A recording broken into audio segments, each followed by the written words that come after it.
देखिए, सबसे पहले तो हम आपको बता दें कि हम राजनीति से पहले मैंने पायलट बिहार फ्लाइंग इंस्टीट्यूट से हमने तैयारी किया। 3 साल था, 2 साल हमने कंप्लीट किया, 1 साल हमारा अधूरा। हेलो दोस्तों, कैसे हैं आप सब। स्वागत है आपका हमारे इस चैनल में। और दोस्तों आज मैं रिएक्ट करने वाला हूँ योगी जी की कुछ ऐसी चर्चाएं जिसमें सुनकर मजा आने वाला है। देखिए, सलीम का लौंडा दिया था सीएम योगी को मारने की धमकी, बाबा का बुलडोजर आया तो रोने लगा। तो चलिए पहले देखते हैं भैया, मिस्टर मुन्ना भाई का शायद चैनल है। चलिए वीडियो को स्टार्ट करते हैं। 3, 2, 1 लेट्स गो। बकरा बना के योगी को अगर आ जाए मेरे घर पे बुलडोजर चला के दिखा दे रहे हैं। चैलेंज दे रहा हूँ।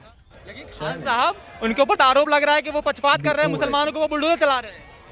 तो हमारे ऊपर आज चला के दिखा दे। हम कह रहे लाल गोपालगंज में मेरा घर है, जिला प्रयागराज का हूँ, इमामगंज वार्ड नंबर 6 में आ जाए। देखो जी, होरो के पास जाने के लिए, होरो का दर्शन करने के लिए इतना तो हिम्मत होना चाहिए जो खान साहब के पास है। मेरा नाम है मोहम्मद कलीम। मेरा लड़का है मतलब सलीम, इसका दिमागी हैलियत खराब है और हो सकता है जी, हमको पता नहीं, हो सकता है दिल्ली में रहेगा कि बम्बई में है सर, हमको मालूम नहीं।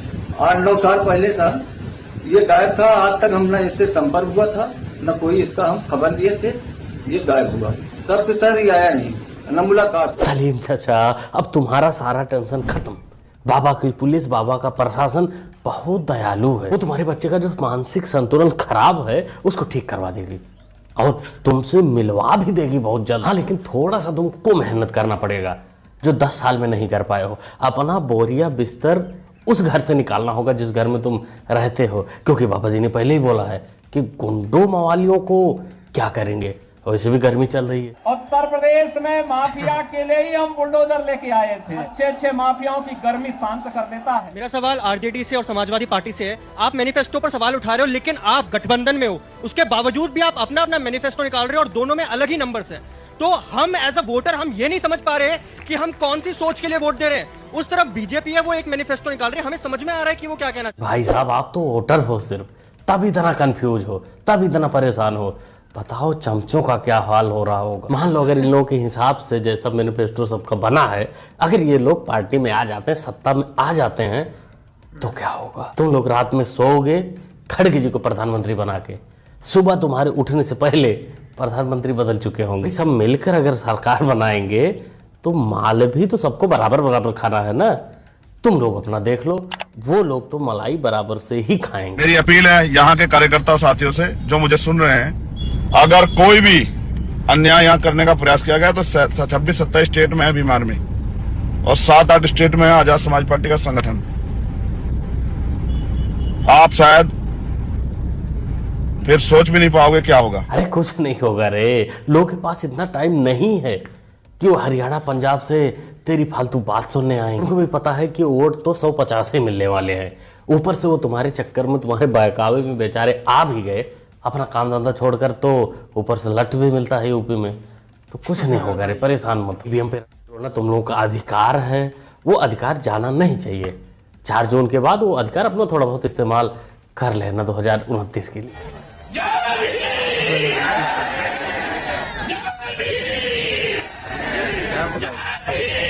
अरे चिच्चा, धीरे धीरे चिल्लाओ, गला दोनों फट जाएगी। बाद में भीम वाले बचाने नहीं आएंगे। हाँ, जूतों की माला इस ओवर एक्टिंग पर जरूर पहना देंगे जैसे यहाँ पहनाया गया। आप लोगों के पास क्या सूचना है जिसके आधार पर आप लोग यहाँ बैठे हो? हम लोगों के पास किसी तरह की सूचना नहीं है। क्योंकि हम लोग सुबह क्षेत्र में निकलते हैं तो लोग पूछते हैं कि भैया गारंटी कार्ड तो लाए हो, भरवा रहे हो, राहुल जी कब आ रहे हैं। ये सवाल का जवाब देते देते जो है जबान थक गई और कान सुनते सुनते पक गए हैं। अब हमें यह है कि पहले राहुल जी की नाम की घोषणा हो जाए, तब हम लोग क्षेत्र में निकलेंगे। इसीलिए आप तो ऐसे आते हैं ना, हम लोग जो अपने घर में बैठे तो आपके माध्यम से हम लोग गांधी परिवार को और अपने राहुल जी को ये मैसेज दे रहे हैं कि आप अपने नाम की घोषणा करवाइए। यहाँ से आप शेर हैं, आप कहे तो डरो मत। तुम्हारा शेर डर गया है, तुम्हारा शेर अमेठी से भाग गया है। फिर से तुम बेचारों का पोपट हो गया। तुम लोग जहां जहां अपना गारंटी कार्ड लेकर घूमे हो, जहां जहां बांटे हो, वहां जाके दोबारा माफी मांग लो, क्योंकि भाई उसको तो आना नहीं है और तुम लोगों को अमेठी में ही रहना है, रोज आना जाना है। अपना रिश्ता मत खराब करो। देखिए, सबसे पहले तो हम आपको बता दें कि हम राजनीति से पहले मैंने पायलट बिहार फ्लाइंग इंस्टीट्यूट से हमने तैयारी किया। 3 साल था, 2 साल हमने कंप्लीट किया, 1 साल हमारा अधूरा रह गया क्योंकि हमको चुनाव ये चुनाव भी ना बहुत गलत टाइम पे आ जाता है। अरे 1 साल रोक नहीं सकता था क्या? बेचारा पायलट बन जाता। बिहार में कितने लोगों का कल्याण कर चुका होता। मेरा डायरेक्ट नंबर है पब्लिक में, कोई भी हमको कॉल कर सकता है।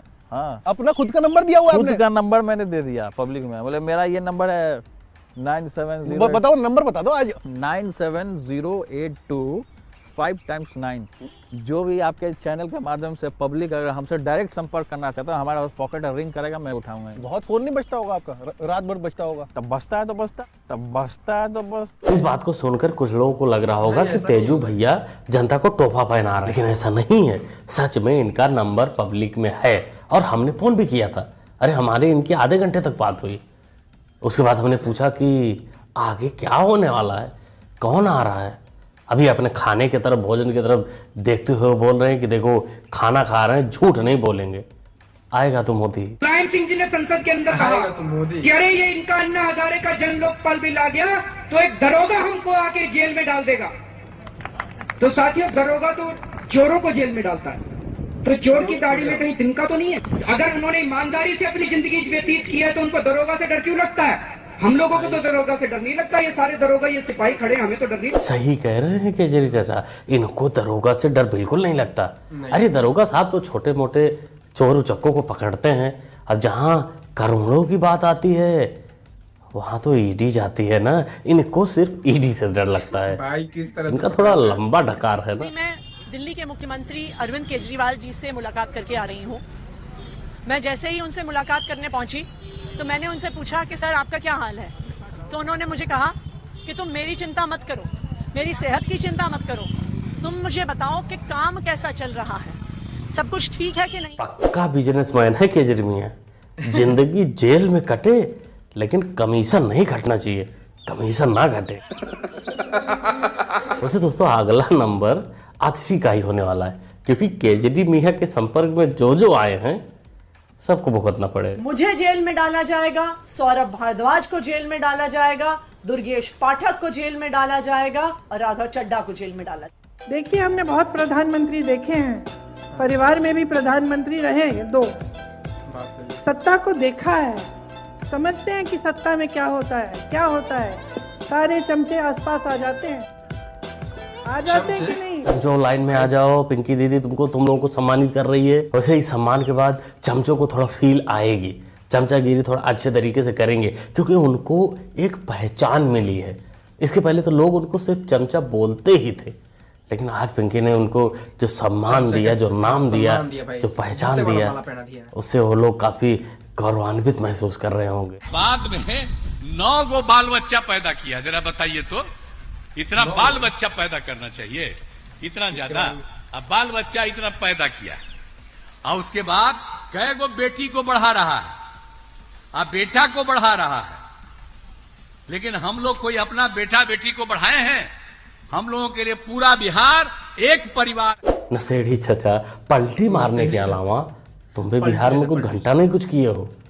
हाँ, जिसके ऊपर तुम आरोप लगा रहे हो, जिन बेचारों के ऊपर कि वो सिर्फ बच्चे पैदा करते हैं, अपने परिवार को बढ़ाते हैं, उन्हीं के साथ तुम भी रहे हो। अब तुम्हारा परिवार नहीं बढ़ा, उसका पता नहीं क्या कारण है, लेकिन इनका परिवार क्यों बढ़ा, इसका कारण तो खड़गे जी को पता है। अरे हमेशा गरीबों के बच्चे ज्यादा ही होते हैं, सिर्फ मुसलमानों के होते हैं। लालू भैया, अब मेरे को 5 बच्चे हैं, दूसरों का मालूम नहीं मुझे। खड़गे चाचा के पिता लगता है लालू यादव से थोड़ा कम गरीब थे, इसीलिए थोड़ा पिछड़ गए। उनसे अगर ज्यादा गरीब होते तो आज खड़गे जी का नंबर होता। भी खड़गे जी अब पीछे ही रहना पड़ेगा आपको, क्योंकि लौंडे तो सब अमीर हो गए हैं और बाजी लालू जी मार गए हैं। यहाँ जो जितना गरीब होगा उसके उतना ज्यादा लल्ला होंगे। आपके यहाँ हमारे सीनियर लीडर महाबल मिश्रा जी हैं, ये पहले भी आपके यहाँ सांसद रहे हैं, ये आपके सुख दुख में काम आते हैं, इन्होंने बहुत काम किया है। होने लगा। आप सभी इनको वोट देंगे। मिश्रा जी की एक्टिंग भी कमाल की थी, टाइमिंग भी कमाल की थी। जैसे ही मैडम ने दुख सुख की बात की, वैसे ही चश्मा उतार के रोने लगे। रुलाएंगे बाद में, यही जनता को रुलाएंगे। इनको अंदर से तो फील है कि सालो आज तो हमको रुला रहे हो वोट लेने के लिए, जीतने के बाद बताऊंगा सबको। इसलिए अपने कैंडिडेट को, अपने पार्टी को सोच समझ कर चुने, जिससे मतलब काम हो, सबका साथ सबका विकास हो। मान लीजिए आपके लिए पर्सनल ना ही काम हो, लेकिन आपको रोना ना पड़े। राहुल भैया को 500 रुपया दे तो बोलो भैया खुला लेके आना, तो उसको खुला देने वाला नहीं है, बहुत लेना बहुत दूर की बात है। और हल्का में ले लो क्या मुझको बता दो। अरे 400 पार है, 400 पार है, सब जमानत पे चल रहे हैं। आजकल का बच्चा भी जाता है ना, तो 500 छुट्टा लेके जाता है। बच्चा लेके जाता, बच्चा को पहचानता है ना। राहुल भैया को कोई नहीं पहचानता भारत में, खाली इटली और थाईलैंड में पहचानता। अरे जेंटलमैन, राहुल बाबा को इतना भी गिरा हुआ बंदा मत समझो। अरे मान लीजिए राजनीतिक समझ थोड़ी कम है, लेकिन मनोरंजन में किसी से कम थोड़ी ना है। मदरसे में कोई काम तो होता नहीं था, और कंप्यूटर मशीन वगैरह सब कुछ मोदी साहब ने भिजवा दिया कि पढ़ाई, हर तरह की पढ़ाई हो और सुविधा मिले। तो उस सुविधा को उन लोगों ने गुपुक लिया, डकार गए। जो सरकार ने पैसा दिया वो उस्ताद खा गए, एक मदरसे के नाम पर, बच्चों के नाम। और मौलाना लोगों को 1-1 लाख रुपए तनख्वाह मिलती थी। मौलाना लोग नमाज भी नहीं पढ़ते थे, जाकर के उसमें पान खाते थे, समझे, या बड़ा बड़ा पेट लेकर के हरामखोर हो गए थे। 40-40 लाख रुपया लोग लेते थे घूस रखने के लिए, टीचर नौकरी देने के लिए। हाँ, देने के लिए। तो अब मोदी, अरे ये साहब ने बहुत बढ़िया काम किया है ना, सिस्टम खत्म। हाँ बिल्कुल, हमें बहुत खुश। मौलाना ने तो हरामखोरों की पैंट उतार कर रख दी। अरे ऐसा मत किया करो मौलाना साहब, बुढ़ापे में अथवा फतवा लग जाएगा तो फिर क्या करोगे, लेने की देने पड़ जाएंगे तुमको। क्या कहना चाहेंगे दोस्तों इस मौलाना के बारे में, इसके विचार के बारे में? विचार क्या, इसने जो एक्सपोज मान सकते हैं इसको, उसके बारे में क्या कहना चाहेंगे, कमेंट करके बताइएगा। ओवरऑल पूरी वीडियो आपने देखी, आपको कैसा लगा, किस क्लिप पे आपका क्या रिएक्शन है, जो भी रिएक्शन हो कमेंट बॉक्स खाली। सो दोस्तों, आप लोगों ने पूरा का पूरा वीडियो देखा, वीडियो में मजा आया। योगी जी से स्टार्ट हुआ, लड़का भाई बोल रहा है कि चढ़ाए हमारे घर पे बुलडोजर चढ़ाए। भैया योगी जी चढ़ा ही देंगे। बाप आकर कह रहा है कि बेटा मतलब मानसिक रूप से ये है, 9-10 साल से गायब है। भाई अगर कोई भी यूपी वाला है, अगर ईमानदार है, अगर वो तरक्की चाहता है तो वो योगी को ही चुनेगा। मतलब मेरा, अगर मैं बीजेपी समर्थक हूँ, मैं बीजेपी समर्थक हूँ, और भाई किसी का नहीं मैं बोल सकता हूँ। आप किसी और पार्टी को समर्थन देते होंगे, आप किसी और पार्टी को देते होंगे, मतलब हर एक किसी का अपना अपना मत होता है, और मत उसी को देना चाहिए। अगर आपको लगता है कि कांग्रेस अच्छा काम कर रही है तो आप कांग्रेस को दीजिए, लेकिन एक चीज सोचना चाहिए कि हाँ, उससे मुझे फायदा हो रहा है या पूरे देश को फायदा हो रहा है। अपने फायदे के लिए अगर देखिएगा तो देश कभी भी आगे नहीं बढ़ सकता है, लेकिन अगर देखिएगा कि देश किस ओर जा रहा है तो आप जरूर बीजेपी को ही समर्थन दीजिएगा। लोग और जातिवाद से अगर उठकर आप लोग वोट दीजिएगा, अगर जात पात को हटा दीजिएगा, तब आप लोग सोच सकते हैं। अगर जात पात अगर दिमाग में है तो भैया नहीं दे सकते हैं वोट। वीडियो बहुत ही अच्छा लगा मुन्ना भैया का, बहुत ही जबरदस्त इन्होंने वीडियो बनाया, और मैं इनके वीडियो को मैं रिएक्शन अब लेकर आता रहूँगा, क्योंकि इनका बोलने का तरीका भी मुझे अच्छा लगा। सपोर्ट कीजिएगा इनको भी और मुझे भी। और इन्होंने सही सही बोला कि भैया चैनल को सब्सक्राइब करने में कुछ ज़्यादा समय नहीं लगता है, फ्री का चीज़ है, और सब्सक्राइब कर लीजिएगा, बेल आइकन को दबा लीजिएगा। वीडियो अच्छा लगेगा तो वीडियो को भी लाइक कर दीजिएगा। लेकिन हाँ, बुलडोजर बाबा का एक अपना रुतबा है।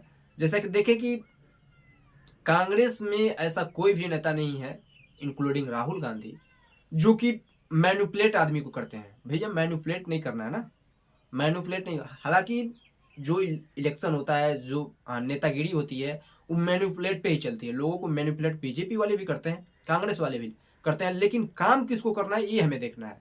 काम कौन कर रहा है ये हमें देखना है। आज हम बिहार के वासी हैं, मैं बिहार का रहने वाला हूँ, लेकिन बिहार में कहीं भी तरक्की नहीं हुई, और लगभग 20-25 मुझे तो 9 बार तो हाँ इन्होंने शपथ ले लिया।